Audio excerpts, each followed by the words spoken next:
Okay, నీకేం కాదు. So ఇంకా ఎవరైనా బాధితులు ఉంటే బయటకు రండి ఇమీడియట్గా. ఇట్లాంటి వాళ్ళ మీద ఎట్టి పరిస్థితిలో ఉపేక్షించొద్దు. తక్షణమే ప్రభుత్వం చర్యలు తీసుకోవాలి. పోలీసులు నల్లకుంట పోలీస్ స్టేషన్లో ఏదైతే ఈయన కంప్లైంట్ ఇచ్చిండో దాన్ని రీఓపెన్ చేయండి, ఎఫ్ఐఆర్ నమోదు చేయండి, వాళ్ళని తీసుకెళ్ళి లోపలేయండి.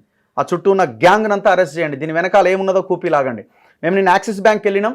యాక్సిస్ బ్యాంక్కి వెళ్తే ఇది మన వెస్ట్ మారేడుపల్లి లోన్ రికవరీ సెంటర్లో ఆ మేనేజరు కొంత ఇష్టం వచ్చినట్టుగా మాట్లాడిండు. ఇది 30 రోజులు అవుతుంది, 45 రోజులు అవుతుంది, మీరు మనల్ని బెదిరిస్తున్నారా, మేము ఆర్బీఐకి వాళ్ళకి వీళ్ళకి కంప్లైంట్ చేస్తామంటే నన్ను బెదిరిస్తున్నారా అంటాడు. అంటే వీళ్ళ ఆన్సర్ చూడండి ఎట్లున్నదో. మళ్ళీ ఇంకొక ఎవరు లేదు 45 రోజులు పడుతుంది అన్న ఆయన ఇమీడియట్గా ఇగో దీని మీద ఒక ఆయన ఇన్వెస్టిగేషన్ చేస్తున్నాడు, ఒక ఆఫీసరు ఆయన వచ్చిండు, హైదరాబాద్కి మా బ్రాంచ్లో ఉన్నాడని మన తర్వాత మాకు పరిచయం చేసిండు. మరి ముందు ఎందుకు తెలియదు? నీకు ముందు తెలియకుండానే బ్యాంకులోకి ఆఫీసర్ ఎంటర్ అయ్యిండా? నీకు తెలుసు, తెలిసిన తర్వాత కూడా మరి ఎందుకు చెప్పినావు? అంటే మీకు తెలిసి జరిగిందా ఈ వ్యవహారం అంతా? ఇంత ఘోరంగా నడుస్తున్న ఈ స్కామ్లు అన్నవి. సైబర్ నేరాలు ఒక వైపున ఉన్నాయి, సైబర్ క్రైమ్స్ ఒక వైపున జరుగుతున్నాయి. ఇది ఇంకొక రకమైన మోసం.